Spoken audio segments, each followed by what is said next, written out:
Hello friends, welcome to the special education by Shweta. I hope आप सब ठीक होंगे। तो फर्स्ट 12 टॉपिक जो हैं वो हम कर चुके हैं। इन टॉपिक्स में अगर आपको कोई भी डाउट है तो ये हमारे टेलीग्राम चैनल का यूज़र नेम है, आप हमें यहाँ पर कांटेक्ट कर सकते हैं और इसका जो डायरेक्ट लिंक है वो भी आपको डिस्क्रिप्शन बॉक्स में मिल जाएगा। कोई भी अगर आपको डाउट है तो आप यहाँ पर मैसेज हमें कर सकते हैं या फिर आप कमेंट सेक्शन में भी पूछ सकते हैं। इसके बाद जो बहुत ही इम्पोर्टेंट सेक्शन हमारा जो आज से हम शुरू करने वाले हैं, जिसमें हम ये बहुत ही इम्पोर्टेंट 3 थ्योरीज जहाँ से सीटेट में क्वेश्चन 100% आते ही आते हैं। इसके अलावा जो ये हमारे एक्ट और स्कीम्स हैं, एनसीएफ है, आरटीई है, ये सब हम करने वाले हैं। ये ऐसी चीज़ें हैं इनको हम बिल्कुल भी स्किप नहीं कर सकते हैं।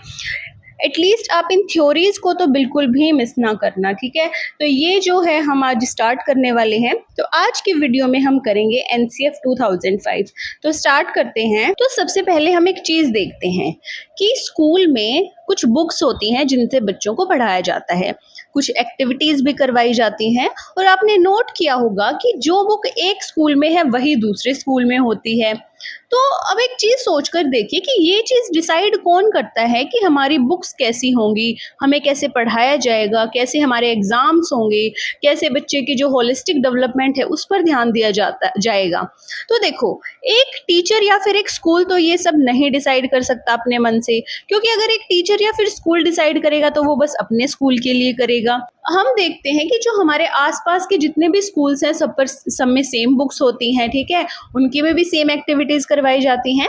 तो ये डिसाइड करने के लिए हमारे देश में एक फ्रेमवर्क है जो ये बताता है कि एजुकेशन सिस्टम को हमें कैसे आगे बढ़ाना है, कैसे बच्चों को पढ़ाना है, कौन सी बुक्स लगवाएं, कौन सी एक्टिविटीज़ करवाएं, कैसे असेसमेंट होगी, कैसे एग्जामिनेशन होंगे। तो यही जो फ्रेमवर्क होता है इसको हम कहते हैं नेशनल करिकुलम फ्रेमवर्क, ठीक है। तो ये है एनसीएफ की फुल फॉर्म। तो इसको आप बिल्कुल अच्छे से ध्यान से याद कर लेना, क्योंकि कई बार ना एग्जाम में इसके फुल फॉर्म में ऑप्शंस में दे देते हैं कि नेशनल करिकुलर फ्रेमवर्क, ठीक है, या फिर नेशनल सी से कुछ और वर्ड दे देंगे आपको, या फ्रेमवर्क की जगह कुछ और वर्ड दे देंगे। तो नेशनल करिकुलम फ्रेमवर्क, ये इसकी जो फुल फॉर्म है अच्छे से याद कर लेना। इसके बाद हम देखते हैं कि एनसीएफ क्या है, ये काट दीजिए क्योंकि ये न्यूएस्ट डॉक्यूमेंट नहीं है।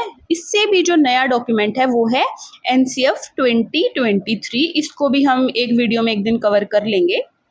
तो ये न्यूएस्ट डॉक्यूमेंट, इसको आप कट कर देना। तो जो एनसीएफ है वो क्या है, गाइडलाइन है स्कूल्स के लिए, जो कि किसने दी है, एनसीईआरटी ने दी है, ठीक है। कि इस गाइडलाइन में क्या बताया गया है कि करिकुलम कैसा हो, टीचिंग प्रैक्टिसेस कैसी हो और टेक्स्ट बुक्स कैसी हो। और 2005 में जब एनसीएफ लागू हुआ था तो उस टाइम पर चेयरमैन कौन थे, किशन कुमार थे। इसके बाद एनसीएफ को 22 लैंग्वेजेस में ट्रांसलेट किया गया है। एनसीएफ 2005 की जर्नी अगर हम देखें तो सबसे पहले 1986 में हमारे पास क्या थी, 1986 में आई थी सबसे पहले नेशनल पॉलिसी ऑन एजुकेशन। उसके बाद इसको रिवाइज किया गया, यानी कि इसमें जो कुछ कमियां थी उसको ठीक किया गया। तो उसको नाम दिया गया प्लान ऑफ एक्शन, जो कि आया था 1992 में। मतलब ये जो कमेटी है, एडवाइजरी कमेटी इस पर बनी थी, तो ये इसकी जो रिपोर्ट है 1993 में क्या की गई थी, दी गई थी। और इसके रिपोर्ट का टाइटल क्या था, लर्निंग विदाउट बर्डन। और इसी की रिपोर्ट के बेस पर, प्लान ऑफ एक्शन की जो रिपोर्ट आई थी, इसी के बेस पर एनसीएफ 2005 को क्या किया गया था, लागू किया गया था। इसके बाद 1993 में एक नेशनल एडवाइजरी कमेटी बनती है। उसके जो चेयरमैन होते हैं प्रोफेसर यशपाल होते हैं, जो कि 1993 में ही एक क्या करते हैं, रिपोर्ट रेडी कर देते हैं, लर्निंग विदाउट बर्डन। तो ये इसकी हिस्ट्री है। फिर आता है 14 जुलाई 2004। यहाँ पर क्या हुआ था, एक national steering committee for NCF 2005, यानी कि एनसीएफ 2005 के लिए कमेटी बनी थी, जिसके प्रोफेसर यशपाल तो चेयरमैन थे और साथ ही 35 मेंबर्स थे। और इन 35 मेंबर्स में सभी मेंबर्स एनसीईआरटी के थे, लेकिन 3 मेंबर्स एनसीईआरटी के बाहर के थे, ओके।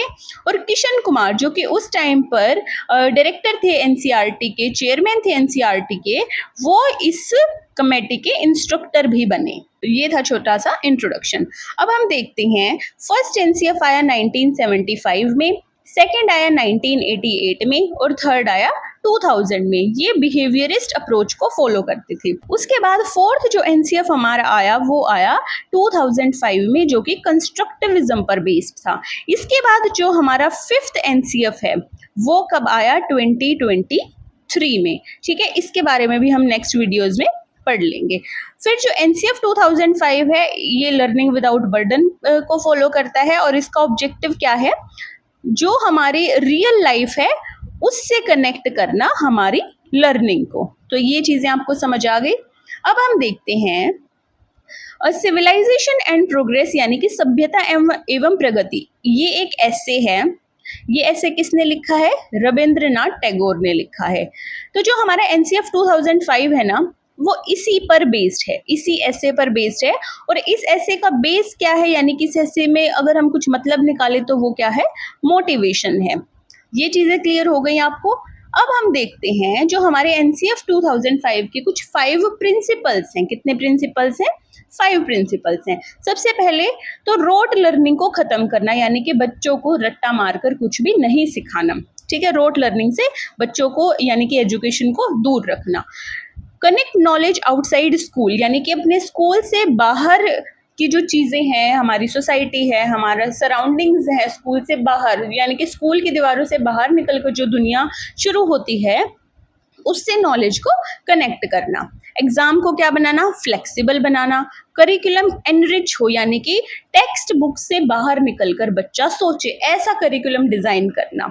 उसके बाद बच्चों में डेमोक्रेटिक वैल्यूज, मॉरल वैल्यूज, यानी कि समाज के बारे में बच्चा जो सोच सके ऐसी वैल्यूज उसके अंदर डेवलप करना। इसके बाद एनसीएफ में school education, early childhood and care education, teacher education, adult education, इन सब के बारे में भी बात की गई है।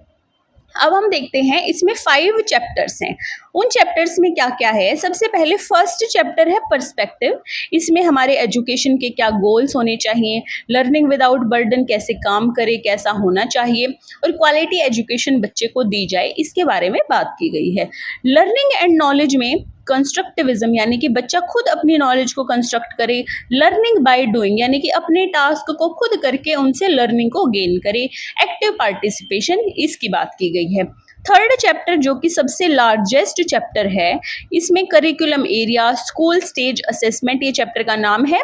इसमें हमारी language, math, science, SS, art, health, exam etcetera, इन सब चीज़ों की बात की गई है। यानी कि देखा जाए तो मोस्टली जो हमारे एकेडमिक्स हैं, जो करिकुलर एक्टिविटीज़ हमारी हैं, उसकी बात की गई है। क्लासरूम एंड स्कूल एनवायरनमेंट वाले चैप्टर में इंक्लूजन हो, डेमोक्रेटिक एनवायरनमेंट हो, इक्वल अपॉर्चुनिटी सबको मिले, ऐसा बोला गया है। सिस्टमैटिक रिफॉर्म्स में, यानी कि इम्प्रूवमेंट जो है हम कैसे कर सकते हैं, अगर करिकुलम में कोई प्रॉब्लम आ रही है, हमें कुछ इम्प्रूवमेंट करनी है, तो उसके बारे में यहाँ पर बात की गई है। अब सबसे इम्पोर्टेंट यहाँ पर है 3 लैंग्वेज फॉर्मूला। इसमें ऐसा कहा गया है कि कोई ऐसी स्टेट है जहाँ पर हिंदी नहीं बोली जाती, क्या है, हिंदी नहीं बोली जाती, तो वहाँ पर बच्चे को सबसे पहले मदर टंग में पढ़ाना चाहिए। जैसे कि साउथ इंडिया में हम देखते हैं कि वहाँ पर तमिल, मलयालम ऐसी लैंग्वेजेस बोली जाती हैं, तो सबसे पहले बच्चे को उसमें पढ़ाया जाए, देन हिंदी और इंग्लिश भी साथ में पढ़ाई जाए। और जहाँ पर हिंदी बोली जाती है वहाँ पर सबसे पहले हिंदी में बच्चे को पढ़ाया जाए, देन इंग्लिश, और साथ में उनको कोई मॉडर्न इंडियन लैंग्वेज जो है वो सिखाई जाए। तो मॉडर्न इंडियन लैंग्वेज में कौन सी लैंग्वेज आएंगी, जो हमारे साउथ इंडिया की लैंग्वेजेस हैं। समझ आ गई ये चीज़ भी। तो ये था हमारा एनसीएफ 2005। नेक्स्ट वीडियो में हम आरटी 2009 को करेंगे, और जो हमारा एनसीएफ 2023 है, तो ये जब हमारी कंप्लीट हो जाएंगे, इनके बाद इसके बाद हम उस टॉपिक को भी कवर कर लेंगे। तो आपको टेंशन लेने की ज़रूरत नहीं है, वो टॉपिक भी मैं आपका जो है कवर करवा दूंगी। तो आई होप आपको ये वीडियो हेल्पफुल लगी होगी। तो वीडियो को लाइक, कमेंट और चैनल को सब्सक्राइब ज़रूर कर देना। मिलते हैं नेक्स्ट वीडियो में।